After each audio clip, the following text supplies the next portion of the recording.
여러분 안녕하십니까? 지금 현재 미국 정부가 북괴 김정은과 러시아 푸틴의 무기 거래에 대해 강력한 조치를 취하겠다라고 연일 김정은과 푸틴을 정조준한 발언을 그 수위를 올리고 있는 상황 아니겠습니까? 이런 속에 외신들이 북괴 김정은 정권이 사실상 하마스와 헤즈볼라 등 친북 국가들인 팔레스타인, 이란에 무기를 거래한 충격적인 그 과정을, 또 땅굴을 만들어준 그 과정을 외신들이 연일 타전하고 있죠. 그만큼 공공의 적으로 규정돼 버린 푸틴과 김정은.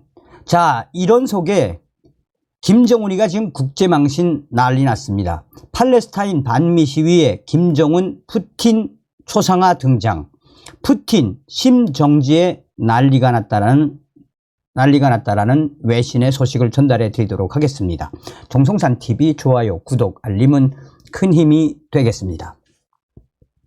이스라엘과 팔레스타인 무장 정파 하마스의 무력 충돌이 진행되고 있는 가운데 팔레스타인 소환지구에서 열린 반미 시위에서 김정은과 푸틴의 사진이 등장해 눈길을 끌었습니다.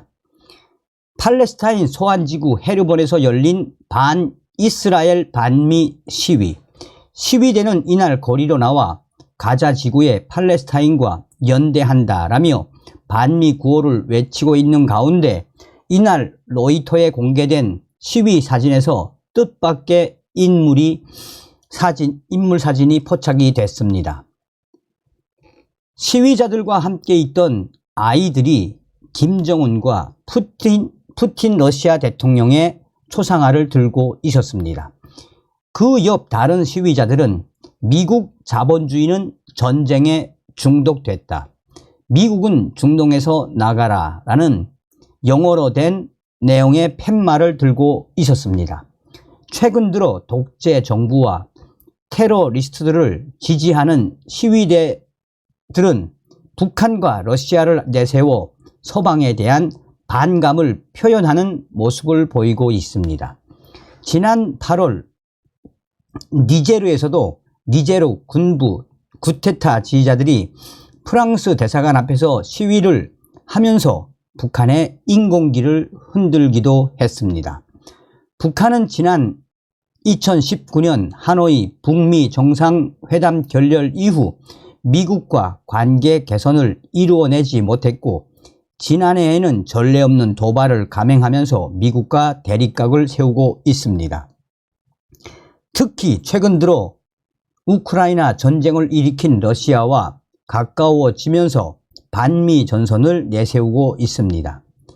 앤서니 루지에로 민주주의 수호재단 선임국장은 자유아시아방송과의 통화에서 해당 시위자들이 반미를 내세우기 위해 김정은을 활용하는 거라면서 이 시위자들은 북한에서는 시위를 할 수 없다는 점을 명심해야 한다라고 강조했습니다. 루지에로 국장은 이 나라들은 모델로 삼아서는 안 되는 사람들입니다. 이 시위자들은 러시아나 북한에서 정부에 항의하는 세력들이 있다면 어떻게 끝이 날지를 생각해 봐야 합니다. 그들은 러시아나 북한에서 살고 있다면 분명히 시위를 마치고 그날 저녁 집으로 돌아갈 수는 없을 것입니다. 라고 말했습니다. 미국 컬럼비아 대학에서 석사 과정 중인 탈북민 이현승 씨는 이날 RFA에 팔레스타인 주민들이 독재자들을 끌어들일수록 국제사회에서 지지를 받지 못하게 될 것이라고 전망했습니다. 탈북민 이현승 씨는 미국에 자기들의 분노를 표출하는 거잖아요. 푸틴이나 김정은을 미국에 대항하는 지도자들의 모습으로 등장시킨 건데 푸틴은 전쟁 범죄자가 됐고 김정은도 인권 유린의 최악의 국가 지도자로 묘사되고 있습니다. 국제사회의 여론이 이렇게 안 좋은데 팔레스타인 주민들이 주권을 이야기하면서 독재자들을 내세운다면 지지를 받지 못할 것입니다. 라고 말했습니다. 한편 북한은 이스라엘과 팔레스타인 무장 정파 하마스의 무력 충돌 사태가 미국 탓이라고 주장하고 있습니다. 조선중앙통신은 최근 논평에서 무력 충돌 사태는 전적으로 미국에 의해 빚어진 비극이라며 미국의 편견적이며 의도적인 부추김으로 중동 지역에서 대규모 사륙전이 격화되고 있다라고 주장했습니다. 북한의 주장과 달리 이번 충돌은 하마스의 이스라엘 기습 공격으로 촉발됐습니다. 라고 자유아시아방송은 전하고 있습니다. 스쿠프니아 등 외신들도 이 소식을 전하면서 뭐라고 강조하고 있다? 독재자끼리 팔레스타인 등장. 그러니까 팔레스타인 사람들이 미국을 까기 위해서 반미 시위를 하고 있지만 그것은 오히려 외신들을 통해서 두 독재자가 코미디가 됐다. 한마디로 김정은과 푸틴 대통령이 국제적 망신을 당하고 있다라고 외신들이 강조하고 있습니다. 그러면서 외신들은 분명한 것은 팔레스타인 사람들이 북한에 대해서 잘 몰라서 또 김정은이가 반미주의 선봉에 섰다고 해서 저렇게 푸틴 대통령의 추사가 등장시켰지만 사실상 내세울 사람이 없어서 전 세계적인 공공의 적인 김정은과 푸틴을 내세웠겠나라며 해외 외신들은 김정은과 푸틴, 특히나 김정은이가 지금 국제적인 망신을 당하고 있다라고 외신들이 전하고 있습니다. 푸틴 침실에서 심정지 상태로 발견돼 심폐소생술. 건강 이상설이 종종 불거지는 이 푸틴 러시아 대통령이 이번에는 침실에서 심정지 상태로 발견돼 심폐소생술을 받았다라는 주장이 제기되고 있습니다. 영국 타블로이드지 미러와 익스프레스 등 23일 현지 시간으로 푸틴의 건강 이상설을 제기해온 텔레그램 채널을 인용해 푸틴 대통령이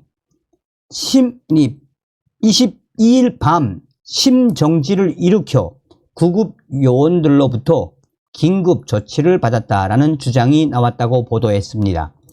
보도에 따르면 제너럴 SVR 텔레그램 채널은 밤 9시 5분께 푸틴 러시아 대통령의 보안 요원들이 대통령 침실에서 무언가 떨어지는 소리를 들었고 침실로 달려가 푸틴 대통령이 침대 옆에 쓰러져 있는 것을 발견했다라고 보도했습니다. 이 채널은 푸틴 대통령이 이 보안 요원들은 푸틴 대통령이 바닥에서 경련을 일으키며 누워 있는 것을 봤다라고 했습니다. 위려진이 푸틴 대통령에게 소생술을 시행했으며 그가 관저 내의 특별 중환자실에서 의식을 되찾고 상태가 안정됐다고도 이 채널은 보도를 했습니다. 제너럴 SVR 채널은 전직 크렘림궁 러시아 정보요원이 운영하는 채널로 추정되고 있으나 푸틴 대통령에 대한 이런 소식, 갖가지 루머를 올리면서도 근거는 제공하지 않고 있습니다. 이 채널은 앞서서 푸틴 대통령의 암 수술설, 초기 파킨슨병 진단설, 계단 실족 후, 계단에서 떨어진 후 대변 실수설 등을 제기한 바 있습니다. 이 크렘림궁 발표와 달리 우크라이나 점령지를 방문한 것은 푸틴 대통령의 대역이었다는 주장도 한 바 있습니다. 이번 건강 이상설에 대한 크렘림궁의 코멘트는 없었으나 앞서서 건강 이상설이 제기됐을 때 크렘림궁은 강하게 반박을 했었습니다. 자, 그런데 얼마 전에도 이제 푸틴 대통령이 중국 시진핑을 만났을 때도 시진핑을 만난 푸틴 대통령은 대역이다라는 주장도 제기됐죠. 푸틴 대통령의 건강 이상설은 어제 오늘의 이야기는 아니지 않겠습니까? 여기서 잘 봐야 하는 게 무엇이겠습니까? 김정은이도 올해 1월달 이 중국에 가서 뇌 수술을 받았고 작년도에는 심장 수술을 받았죠. 또 중국의 시진핑도 뇌 수술을 2번이나 받지 않았습니까? 푸틴 대통령의 건강 이상설은 어제 오늘의 일이 아니죠. 그러니 김정은과 시진핑, 푸틴 다 건강이 안 좋다는 건 사실 아니겠습니까? 다음 시간에 뵙겠습니다. 멸공.